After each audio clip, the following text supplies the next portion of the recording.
And I really, I always thought that's what well, I ain't always, but once I found out what my passion was, which I think is to inspire, I started, like just going extra hard, you know what I'm saying? Like, I never claimed to be the best rapper out. I just record every single night, so I make it seem effortless.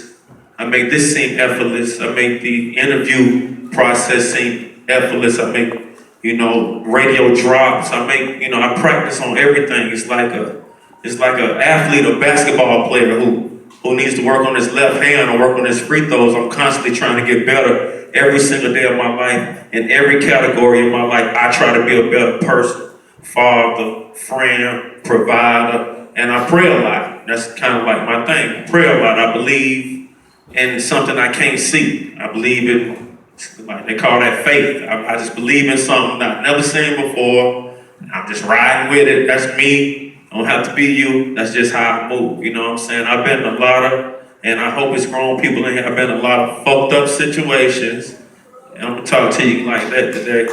And I'm still able to really sit here and say, man, I'm very blessed. I've been touched by the hand of God. I've moved so many people. I've helped so many people. The whole trickle down effect of helping feed someone else's kid and things like that is just a pure blessing. This journey for me started way more than 9 years ago. I always felt like I was going to be an entertainer or something like that because I had this magnet. Like as a kid in school, I would see a lunch table full of people, and I would just go sit by myself, and my table would be packed in like 10 minutes, and I would be like, and I would do it on purpose. I'm gonna go sit over here and watch everybody come over here. I'm gonna sit by me. And back then I was like, I'm tall as hell. I'm 6'5", and I got a little handle, and I have aspirations on playing basketball. But deep down inside, like it's this reality pill that everyone needs to swallow. It's called like swallowing your reality pill. I knew I wasn't going to the league. I knew I wasn't. So right now, that's something that people should try to do. Take a cup of reality, or take your reality pill and just really be like, maybe I can't rap that good, or maybe it's more than swag. I thought I had swag. Maybe it's, you know what I'm saying? Swallow that reality pill. And then I feel like God put everybody here for a reason. So it's like, you got to figure out what it is before your time ends. Before you can create your business, let me tell you something about my business. I don't even like sleeping. All I like doing is music, something pertaining to music. That's kind of like my passion. Once you find that passion, you can create a business around that passion. I got my girl Keisha in here. She loves kids. She owns a daycare. Do anybody get where I'm going with this stuff right here? Charlie loves to help people. So he's one of my managers. Him and Tech came to see me 2010 and told me I was a star and they wanted to manage me. And I wish we had the footage because I laughed for like 20 minutes, 30 minutes maybe. Charlie was severely overweight with his big ass suit on.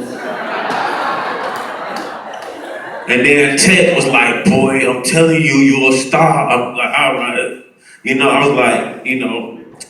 knew I was a star, but I didn't think, I thought man, I'm kind of bougie. I like my chicken eggs a certain way from Waffle House. This how petty I'm thinking. Like, a manager gonna have to know when we on the road, when we coming back home, what I want from Waffle House. And these, what I'm saying? I'm just looking like, man, they ain't gonna know. They ain't gonna get my order right. I'm not even. And I never told them that. I'm like, cause shout out to Court Digger. Like, I had a few people before them, and when I got in the van to come back to Atlanta, Court Digger had cheese and eggs in my, my toast. And I'm like, man, y'all don't even know about managing, you know what I'm saying? Me, because you gotta have my stuff a certain way, my room, back then I used to want a double bed, you know what I'm saying? I used to, I'm drinking all this lean and I'm sweating like hell, so I need 2 beds and shit. I'm like, sweat this bed out, and then I'm gonna have to sleep on this, so I'm like, and they didn't even gonna know, I had to explain to them why I want a double bed by myself. I'm like,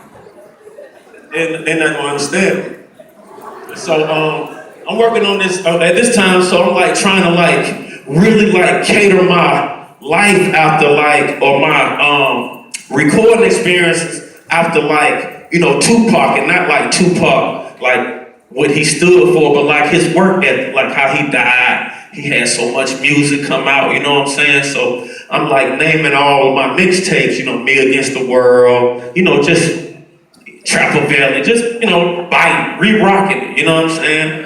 And I did this thing called All Ice on Me, like it was 2 discs, and DJ Scream did one, Tech did the other, so Tech was able to get my music before the world, and he's telling me like, man, we gotta try to make this happen, you know what I mean? So I kept Tech in mind. He seemed like a stand-up individual, so sometimes you gotta just trust your intuition. I'm an only child, I got serious trust issues. But I've learned to trust what God has given me as far as my antenna, as far as my, my intuition. Women have the best intuition in the world. Like, y'all, you be like, look, I knew I shouldn't have messed with her, but you did, and you knew it. So that was a superpower that you didn't use. You know what I'm saying? So, but like what I was saying earlier, like I knew I wanted to be an entertainer. It wasn't like clear that I was gonna be a rap artist. I'm like into this basketball thing. I go to North Clayton High School, in College Park, if y'all know, what's up, South Side. And so, y'all heard the story, like, it's no joke. I never made a C until I got to college. I was really serious about, like, I was really serious about, having people look at me a certain way, but me being a whole nother way, you know what I'm saying? Like, I did everything that I rap about, we went through that, you know what I'm saying? My mom, my beautiful mom is right here. It's like, one of my stepdads and shit, right here, Bob.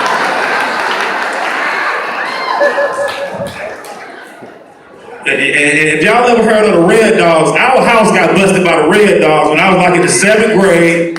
And I felt like it was my fault because I was looking out the window and I was just seeing all these like Ford Tauruses, like 11 of them. And I was just looking, they just, I was just looking. I'm like, damn, that's a lot of the same, cars. I was on Hubbard Street in Pittsburgh, you dig? And then I say, they pull up one at a time, and they get out the car, they start going through our car, and then the whole house shook. It's like, boom, I was like, oh, I was like, damn, what is that? You know what I'm saying? And then they came in, and I was like this height at 12. I was a little skinnier, so they thought I was a grown-ass man, you know what I'm saying? So my mom was like, that's a boy, that's a child or whatever, you know what I'm saying? But I like to thank them for this experience because it just prepared me for what life had in store for me, you know what I'm saying? Made me stronger. We here right now, we laughing, we smiling, and it was just something that happened. I go to North Clayton High School, I play, basketball. I think I'm one of the illest basketball dudes playing it, but at the same time, I got this little thing where I got guys that like to buy a little weed from me in high school, and I ain't bothering nobody. We going to church, so I ain't bothering nobody.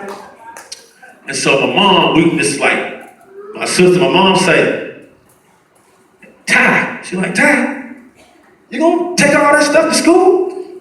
I say, tomorrow, Friday, mama, they gonna buy all this stuff. It wasn't ever some little $5 sacks. She like, I don't think you should take her. I said, mama, listen, it's Friday, we good.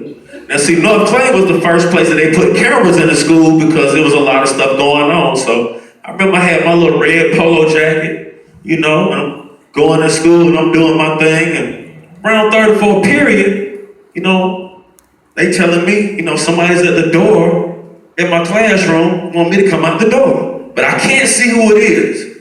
So I'm just, I'm not understanding. At this particular time, my red polo is on the chair. When I walk out, they tell me, hey, don't move, you're under arrest. We know you've been selling weed. I'm like, what are you talking about? I go through the whole process, go to the office, call my mom. They talking about I sell weed. What kind of preposterous? Man, I would never do that. You know what I'm saying? So we stay walking distance from North Clay. We stay in apartments behind it. Mama come to the school. Oh, Lord, no. She do the whole thing. She do the whole thing for me. This can't be true. Mom ain't even got no weed. They talk about some boy, they catch some boy smoking weed and he's already, a senior that's been there for 2 years, and they told him he wouldn't graduate unless he told where he got it from, and he told slap on me, right? I said, that don't even sound right. So, y'all know my friend, my guy I be with all the time, they call him to the office, and I'm in handcuffs, and he walks in, like, what's going on? I say, man, they talk about I got weed. Go gets up, runs out the office, runs, leave the school. So about 20 minutes later, they come back with my little red jacket because they've been looking at this little camera setup they got and they been seeing. So when they come in there with that red jacket, I go to tell them, I know y'all done planted something on me. I'm looking like, no, I ain't even, I know y'all, I know it's, they pull out like something I had that was mine. And I'm like, now that's mine, but that's not mine. And so I got my two cousins in here, they uncle like this big time dude in Clayton County. So, they take me to jail and stuff. So I'm like, I'm gonna have to call my uncle. You know what I'm saying? Y'all got me, mixed up. You know what I'm saying? So now North Clay don't want to let me back in school, but I got all these teachers that love me so much because I go to school every day. I got these great grades. And, the basketball season about to start. I've got all these letters of intent. And I was so smart in high school, I felt like I didn't have to take the SAT but one time. I didn't have to do a bunch of warm-ups. I knew I was going to pass it. But when I get locked up on Friday, I miss my SAT. And so it's like, at this particular point, we don't got social media. So, like the coaches that's recruiting me, they don't know. So I get out, I talk to a few coaches, they excited, man. We just, we can't wait till you come down here, get you up in Memphis, South Carolina, put you on a weight program because I was real skinny. And, we just wait on them grades to come back. I'm just lying like a motherfucker, yeah. So, they said, man, people start, the letters start shrinking up. I hadn't been to school in a while. I got to go to this certain board meeting to see if I can get back in school. So, the season started. I'm just kind of sitting at home, just at this particular point, not realizing what I got going on. So I go to this board meeting. There's 7 letters from teachers that they wrote on my behalf saying, don't let this black man go to waste.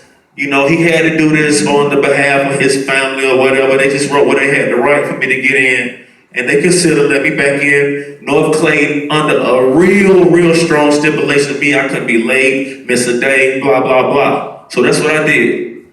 I went to school. I was there before the teachers. I just like did it. You know what I'm saying?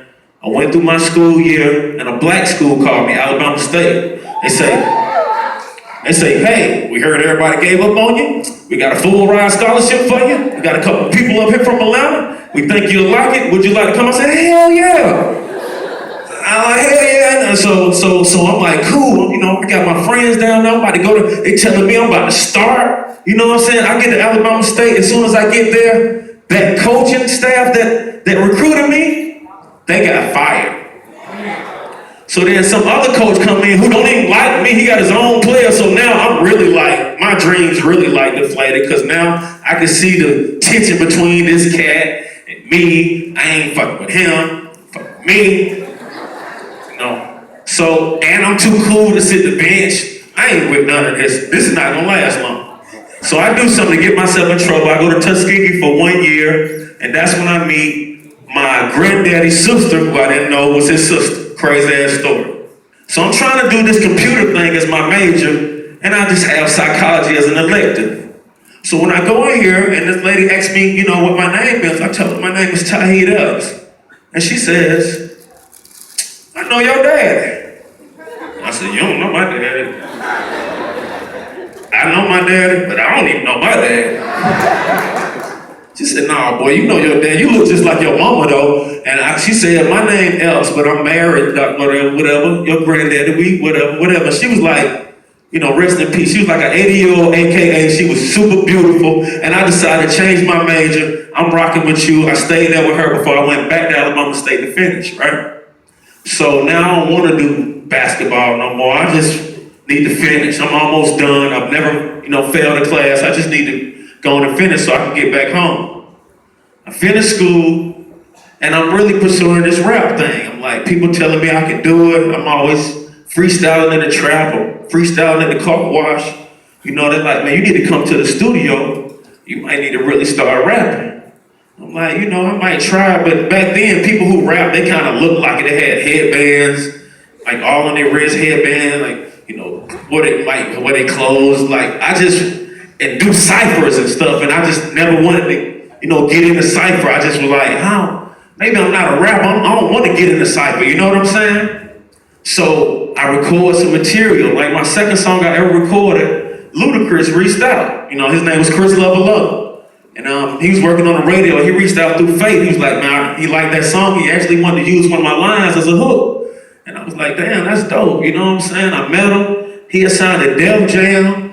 And I'm like, damn, so I'm around Faith and Luda, but I'm not like wanting to rap. So I tell Poon Daddy, the other guy that was on the radio, Chris Love and Poon, do your history or whatever. I tell him like, so Poon really know me. He know I'm a hustler. He know he like hanging with me. I smoke, he smoke. He cool. So he like, he going to see Puffy this weekend. I'm like, Puffy? He like, yeah. I'm like, boy, take me to see Puffy, boy. You know what I'm saying? I'm on some rap. He like, Puffy said he don't want nobody but somebody that's on some Jay-Z type stuff. He don't want him to be, he have to work with him and then he'll be here tonight at Visions. We're gonna holler at him, see can you, cool. So it's a Tuesday night, I run up on him, and he like, Puffy, this is such and such. So I'm like, what's up, titty boy, you know what I'm saying? I'm like, titty boy, that derogatory, that my mama them, they call me titty boy. Like, okay, cool. So Poon, like, he done kept me in, like, this is what I was telling you about, like a down south Jay-Z for real. He like, oh, okay. Well, come to Philly this weekend. You know what I'm saying? And bring this stuff. I say, cool. So back then, it's like 02, 03. I'm very, very hard-headed. Stopped through Pittsburgh to get me some smoke. Boom. Leaving out of Pittsburgh, I get shot right in my ankle. Boom, right through my Timberland boot. So I was like, damn, that hurt. Keisha drove me to Grady. No, first I had a sack of weed in my hand, so I told Poon, stop at the store and get a blunt. And I'm cussing him out. I said, get a blunt, roll me up, motherfucker, before we get to the hospital. So I said, you know what I'm saying? So when I walked in, they say, they already called Grady and told him, come get me from outside. They say, sir, you been smoking? I said, they say, if you smoke, it makes you, make you bleed more. So my whole fucking foot red. You know what I'm saying? I'm like, cool. So, I go up in there, and they just got me in like the hallway waiting, you know what I'm saying? My leg just throbbing, I'm just sitting there. And so Poon, like, the flight is at 7 to go, see Puffy. I tell them folks, shit, come on with the cleaning, whatever we need to do. I'm trying to go see Puffy. I said, oh no, you can't go on. I said, shit, man, look, get my stuff. They get my stuff, man, look, walked out that mug, me and Poon. I get on the plane to go to Philly, they got my leg propped up. They're like, what are you doing on here? I got wrapped up. I done re-wrapped it so many times then, so I'm not this smart at the time. That elevation had me just, oh my God, I felt like a heart. So I'm this serious about rapping. I felt like this was a sign from God. I'm supposed to be a rapper. I'm about to go meet Puff. I get to Puff, it's a long hallway. I never forget it. He got security sitting in the hallway, so I got crutches, and I'm with Poon. We knock on the door, I walk in, Puff getting a massage. He ain't even looking at me, kind of like, you know what I'm saying? And when I walk in, he said, what's up, Poon? And he said, man, what the hell happened to you? Because he had just seen me Tuesday. I said, oh man, I got shot last night. He said, you need to move. And I said, that's why I'm right here, Puff. I got something for you, that's why I'm right here. You know what I'm saying? So I play my music, and I got Chandre with me, who goes by Bangladesh. You know what I'm saying? So this is our first time just having dialogue. You know what I'm saying? So, we have an 8-ball MJG conversation. We just having Southern rap conversation, which he later signed, etc. So I end up going to the club with Puff, and at this time I ain't know Puff. He told me I could ride on the bus. He made everybody get away from my foot. I could have the front seat. He ride with me. And then, he stood up and he was smoking a joint. He was like, ow! He was just like in Puff. He was in Puff form, bro. You know what I'm saying? So I was like, damn, this is crazy. So, when I get to the club, I run into Luda, which was already like my friend, and he had heard what happened. So he see me so they let me sit on the bar, away from everybody. It's Nelly, Puff, I'll never forget it. They really don't want nobody around my leg. They really so I'm there, I'm enjoying the moment. And, Puff never, he never signed me, you know what I'm saying? So I come back to the A, and I started using my little hustle money to start working at Patchwork. That's a studio where a lot of A-listers used to record at. And so I'm working at Patchwork, and I'm working in the the B room, because I can't afford the A room. You know what I'm saying? But all of a sudden they got cash money coming down here, Baby coming with all these, gangsters and shit. And every night they eating Chinese food and pizza, they kicking it, right? So I'm in this other room, and I'm smoking, and somebody say, yo, Baby wanna holler at you. I said, Baby wanna holler at me? I'm come on, shit, Baby wanna holler at me, you know what I'm saying? I get over there, Baby don't care nothing about my music. They just wanna know what I'm smoking on. So I'm like, oh shit, I got you, you know what I'm saying? So Baby took my ounce, you know what I'm saying? I got you, you know what I'm saying? So I stuck around, because I can't give anybody anything, you know what I'm saying? So he say, say, Ron, you know where the mall at? I'm like, yeah, I know where the mall at. So he you wanna take us to the mall? I'm like, yeah, what y'all want? And at this time, there was white t-shirts, Reeboks. So I took him to South DeKalb, and no bullshit, Baby. It's driving a 15-passenger van. This is back in the G, I'm in the car, you know what I'm saying? So all his homeboys go in there and start taking off their clothes and putting on new shit and leaving their old shit right there. You know what I'm saying? So I'm just kind of sitting back So he asked me, say Slim, you don't want nothing? I said, I ain't, at this time, ain't nobody had done bought me down in so long. Nah. He said, Slim, you don't want no shoes, no jeans, no nothing. I said, yeah, man, fuck that shit. Let me get these in the 13. I'm like, let me get these in the 13. Give me a white t-shirt too. But I put all my stuff in the bag, that the new stuff, I ain't they was just leaving that stuff. I was like, man, I ain't finna leave my stuff. So I took it. All right, and so, on the way back to Patchwork, Stunner keeps saying I remind him of his brother Slim. You remind me, I guess because I'm just tall and lanky, you know what I'm saying? So he invites me to, and Poon was around, he invites me he says, you want to come to New Orleans with me? So I'm like, hell yeah, you know what I'm saying? I go to New Orleans, before Katrina. So I go to New Orleans, and at this time, he was redoing the whole Cash Money, so BG wasn't around. Only person was around was Lil Wayne, you know what I'm saying? And at this time, they had strict stipulations on Lil Wayne doing no drugs, you know what I'm saying? Because this is what they were doing. So keep in mind, I'm only following Baby because I want my $400 for this ounce that he got 3 days ago, right? So I'm trying to figure out, but I'm in New Orleans. This shit, I'm still in New Orleans. I'm just acting like I'm cool, but I'm trying to think, is he checking the clothes from the deduction?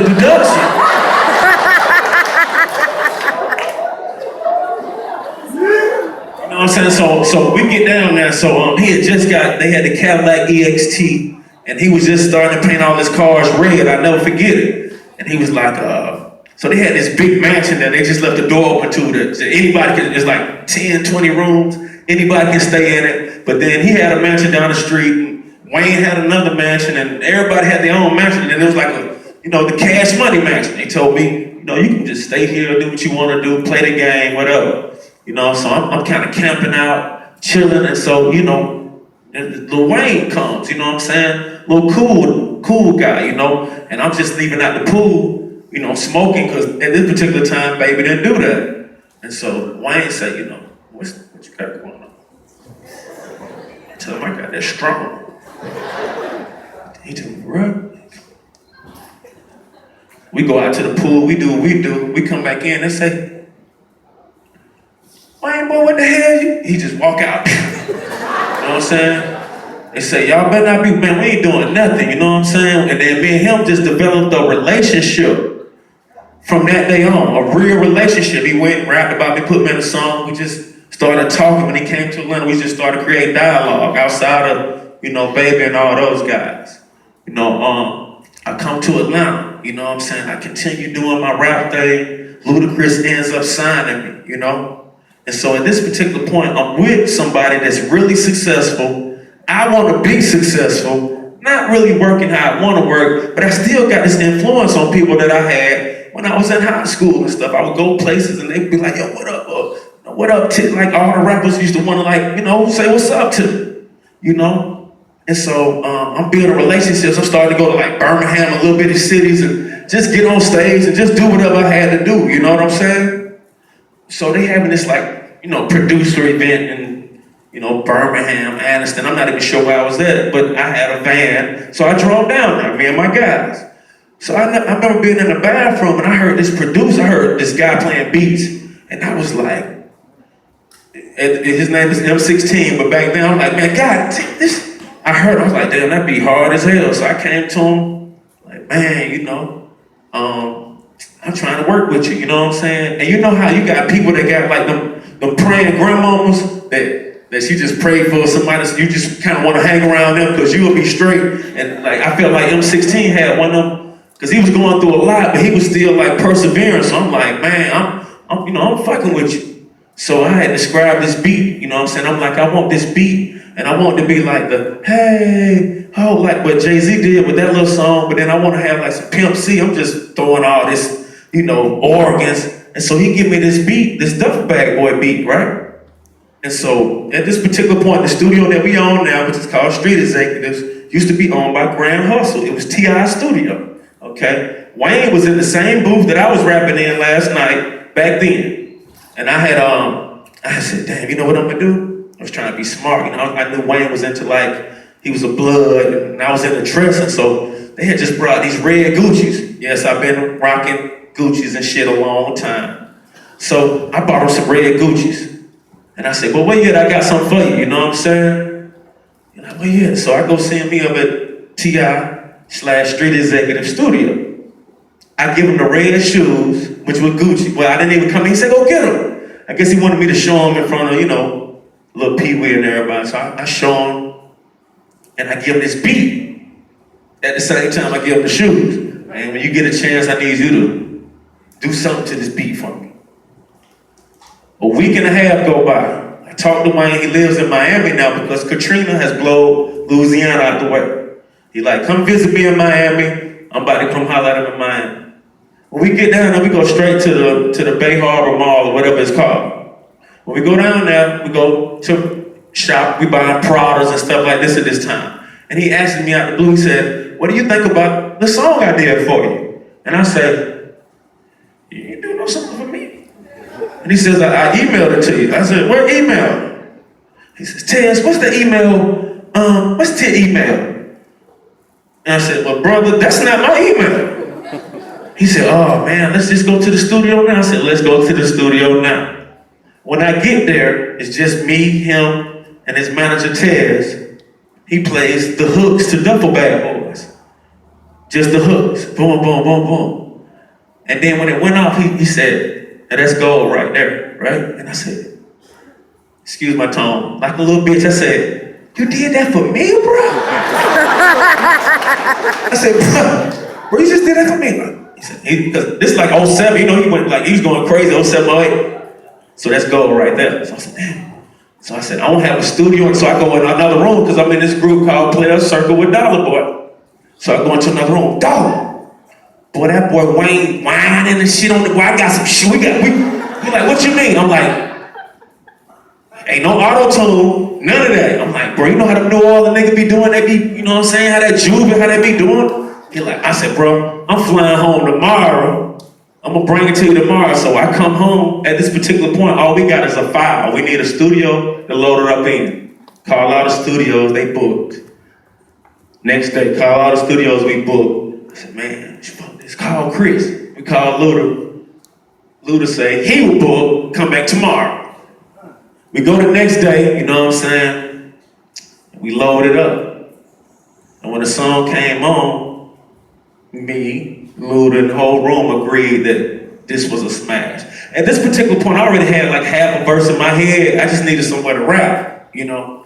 I'm like, I got this little, you know, I already called Wayne. I'm gonna be like, walking to the Gucci store, honey, I'm home. And he was like, that's hard. I'm like, shit, I don't know what to say after that. I just know that beginning part, hard. He was like, that's hard. I'm like, I know I'm gonna say that. That's all I know I'm gonna say, you know? So I do the verse, we do the verse, you know what I'm saying? This is back with ringtones, it sells 2 million ringtones. You know, I'm never satisfied. I'm doing radio interviews for the song Duffel Bad Boys, but they kind of think it's Lil Wayne's song. Let's be real, you know what I'm saying? Or they think he wrote my verse or something crazy.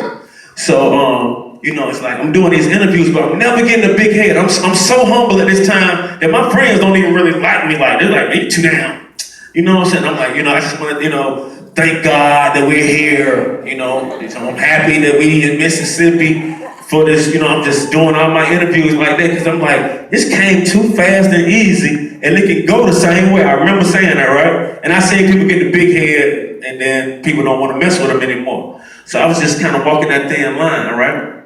So I get Lil Wayne, a relationship that I built to do the verse. Now he charges at this particular point, he charges $100,000. And Baby charges $100,000. The only reason I know this because I was there when Puff was trying to get Wayne to let his feet, you know, people were calling like, let your feet up, because Baby wasn't budging. So I'm like, damn.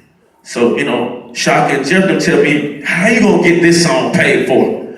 I said, they gonna do it for me? They're like, psh, let me see you call, you know what I'm saying? So I called Baby, put him on speakerphone.